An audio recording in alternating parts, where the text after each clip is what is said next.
कैसे हैं आप सब। आप सभी का आपके अपने YouTube channel sociology with Sangeeta के मॉर्निंग क्लास में स्वागत है।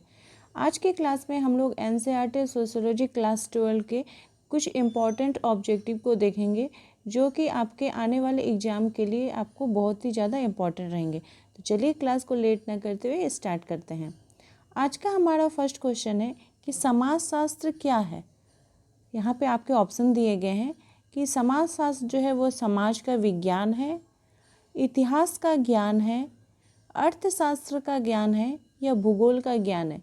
तो जैसा कि नाम से ही हमें पता चल रहा है समाजशास्त्र यानी कि इसे समाज का विज्ञान कहा जाता है। चलिए हमारे नेक्स्ट क्वेश्चन की तरफ हम लोग बढ़ते हैं। पूछा जा रहा है कि समाज का ज्ञान कैसा है। हम जो समाज का ज्ञान हासिल करते हैं वो किस प्रकार से होता है। अस्वाभाविक तौर पे, स्वाभाविक तौर पर, अपने आप या इनमें से कोई नहीं।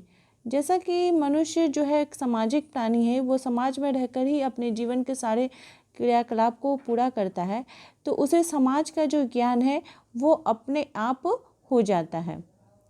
हमारे थर्ड क्वेश्चन की तरफ हम लोग बढ़ते हैं।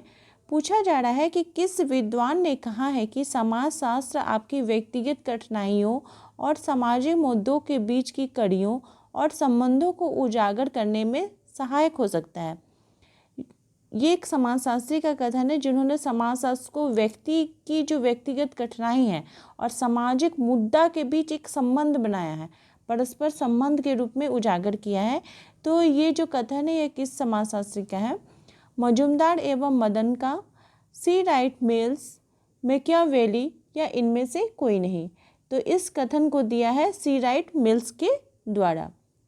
चलिए नेक्स्ट क्वेश्चन की तरफ बढ़ा जाए।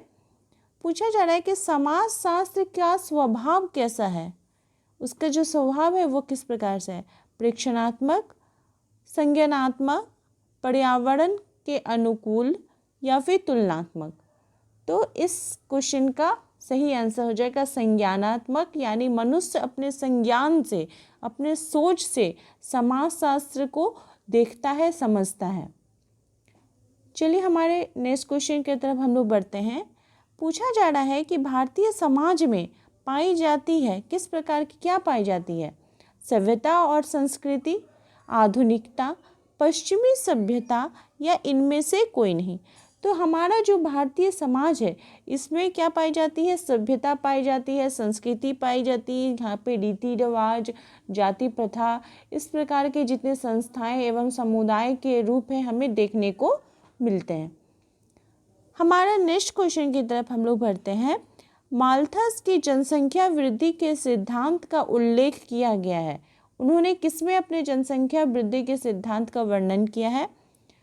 पॉपुलेशन एसे में, a brief essay on population या एसे ऑन पॉपुलेशन या इनमें से कोई नहीं। तो एसे ऑन पॉपुलेशन में माल्थस महोदय के द्वारा जनसंख्या वृद्धि के सिद्धांत का प्रतिपादन किया है। ये इनकी एक रचना है, इसे याद रखना बहुत ही ज़्यादा इम्पॉर्टेंट हो जाता है। हमारे नेक्स्ट क्वेश्चन की तरफ हम लोग बढ़ते हैं। पूछा जा रहा है कि जन्म दर प्रति जो 1000 की जनसंख्या के पीछे बच्चों की संख्या होती है, कैसे किस प्रकार के बच्चों की संख्या होती है। मृत पैदा, पैदा, जीवित पैदा या इनमें से कोई नहीं। तो इस क्वेश्चन का नया टेंस हो जाएगा जीवित जो पैदा बच्चे 1000 में होते हैं उसे क्या कहा जाता है, जन्म दर कहा जाता है।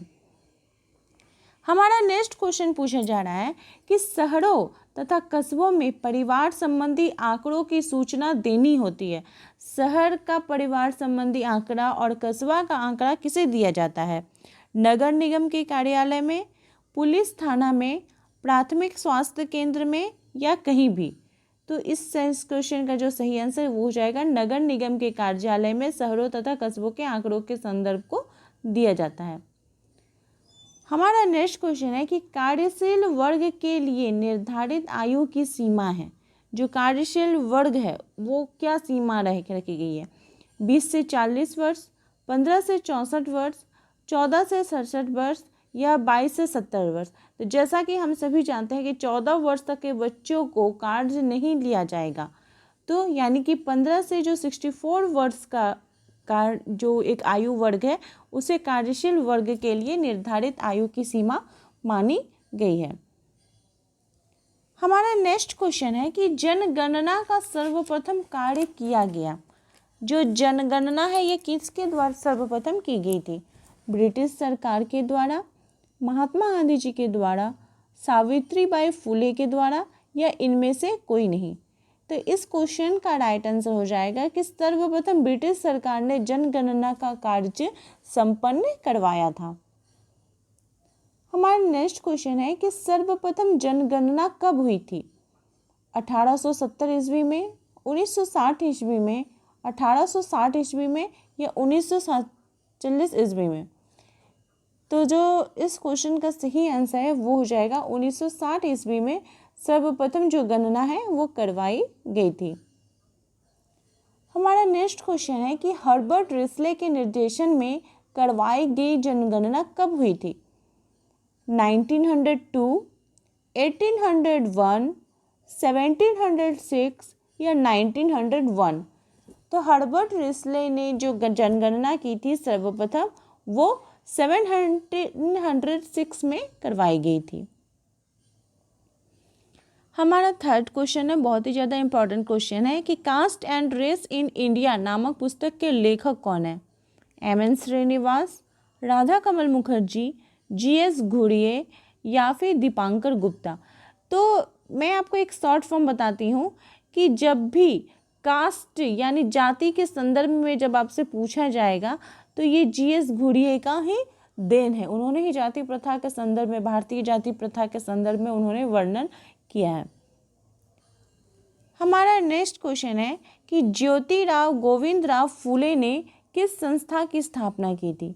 शूद्र समाज, सत्यशोधक समाज, कुलीन समाज, या जनजातीय समाज?